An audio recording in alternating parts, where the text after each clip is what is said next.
Welcome to Absolute Grinding's Sunless Grinding channel.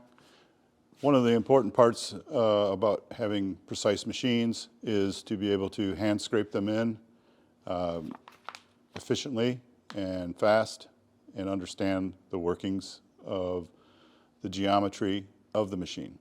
So today is going to be a quick video on the scraping tools that we use here at Absolute Grinding when we repair and scrape in our machines. Okay, so inserted in front of you here you see a nice selection of hand scraping tools and stuff that's needed for scraping. It looks like kind of a hodgepodge, but it actually all makes sense once you understand the process. So I'll go through some of these right off the hand. First off, these are the actual hand scrapers. There's several different radiuses. So this is a radius gauge, and also it has a square inch opening in the middle. We'll get to the square inch opening in the middle, but this gauge is important, and it has 3 different radiuses on it: a roughing, semi-finish, and finishing radius, which corresponds with the radius that's on the tip of the blade. So on a scraping tool, this is a hand scraping tool, and on a hand scraping tool there's a piece of carbide that is held in a little grip here. And when you first start roughing, you want to have a very large radius, because you want to get as much surface area removed at each time. As you get to finer scraping and finer surface preparation, you'll go to a tighter radius. And you couldn't even go smaller than that. But generally, once you get down to this small, if you can imagine the radius that's actually touching the material as you're pushing a piece of carbide along it is very small. So that is, in general, the concept of the hand scraping tool. And we have several varieties of these. This one is for internal. You can see the little piece of carbide is turned at 90 degrees. So if you're inside scraping, physically scraping on a piece of steel. And we have smaller scraping tools to get into different unique areas on a sunless grinding machine, and there are many. Then we have some custom design tools, and a lot of times some of the scraping we do on the sunless grinder is in a brass bearing area in the reg head, and also in the there's brass bearings in the main spindle. So if we need to get in, obviously we don't need a carbide scraping tool for that, because it's a very soft material. So we'll use, a lot of times you'll see people will take an old file, and because it's heat treated material, and they'll grind it down, and they can make this into a scraping tool, no problem, okay? It's just not as effective as the carbide. Although not a bad idea if you're just starting out into scraping, because you won't remove as much material each time. So in addition to the scraping tools, it's important that you have a good set of stones. Once you scrape a surface, you will then stone the surface. So these are precision stones. Some you want to try to keep as square as possible, because you're going to rub over your surface with these as you do a scraping pattern.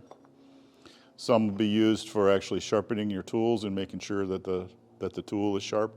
And some are used to get into, you need some different shapes, small areas, even, little tiny thin stones. Come in very handy. Round stone. Simple brush obviously is required, but I mean, it's obvious to someone who's done scraping, but scraping produces very fine chips. You're removing 5/10 to a couple tenths of pass, but it does create like a powder on the job you're scraping, on the plate you're scraping. And then this is lamp black, which is a finely powdered black soot deposited from incomplete burning of different types of fuels, We mix this with light oil, and this is used for our, basically to cover one surface, and then we'll come back and find high spots, and I'll show you how that's done. And this is iron oxide, which is an orange. These two materials contrast, they're powders, and they're mixed with a light oil, and then that's put on top of the surface that you're scraping. And you put the black on your master plate, and you put the orange on the piece you're scraping, and then you rub the two pieces together. And that is what tells you where your high spots are. And so you come back and scrape those spots out. And so those cans have mixtures of the black and the orange. You dab it on your plate, and then this is a roller for rolling it on your plate. And then these are power scrapers. There's two power scrapers, the blue one and this Biax power scraper.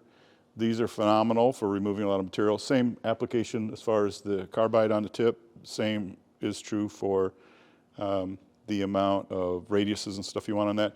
Those are typically used for removing a lot of material, but you can actually do very fine work with them.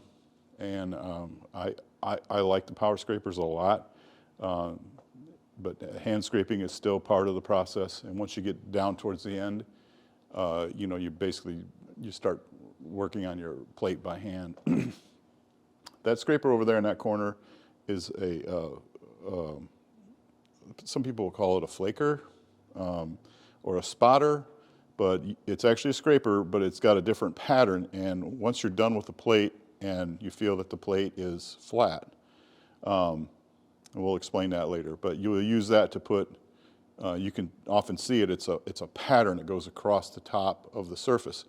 And it's basically digging small little trenches in the surface as you push it.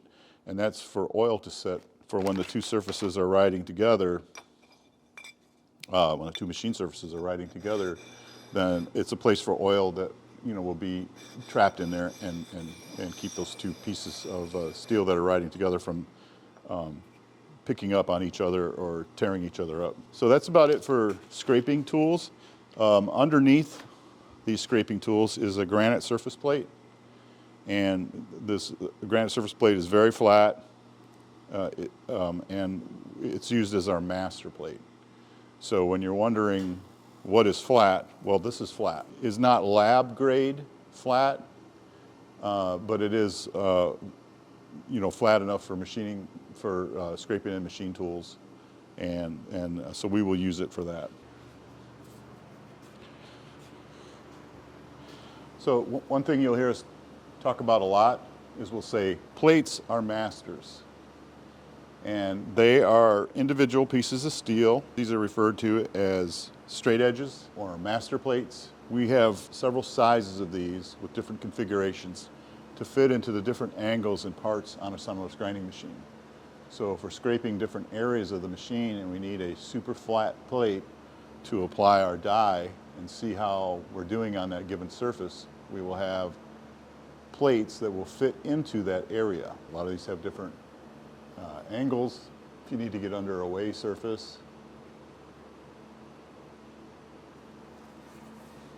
So, and these are all scraped in flat to our surface plate. And flat means, the number one, you have a good pattern of, we'll call them high spots, but they're reference points of, you know, when you rub one piece next to this, when you put your orange on top of here, and then you'll rub the surface on top of your black, which is on your granite surface plate, and then you'll have high spots. And you'll start, and you'll see, once you start scraping, you'll see you've got, a lot of times it'll be like this spot will hit, and this spot will hit, and everything else will be orange. So you start removing the different sides, and then coming back and rubbing it. And that's called getting a rub. And eventually, this entire surface will be hitting in spots. And you want your pattern to be even across the top of your master or your plate, okay? And once it is, you want an even number of spots anywhere, over here, regardless of where it is. And that's where this little piece I told you we were going to talk about, again, you'll put that on top and you look for whatever your, depends on who you're working with. They might have a different amount of high spots they want to see. But we normally look for about 25. So we're looking for, inside of here, we're looking to count 25 little black spots, and no matter where we put this, we'll see that or better, and that tells us that that area is flat, and we will move it around the plate and make sure that where this plate is flat to our surface plate. Then we can take this plate and do the same application on our machine and use this as our reference to the machine bed and make sure that our machine bed is flat. So we have several varieties of these you'll see for scraping in a machine as we go through the process of scraping in a sunroast grinder. Thank you for watching the video on the tools required for scraping, hand scraping, and power scraping. If you found the video interesting or helpful and you would like to like our channel, we would always appreciate that. Also, if you need any help with sunroast grinding or you need any sunroast grinding done, please reach out to us here at Absolute Grinding, and thank you for your time.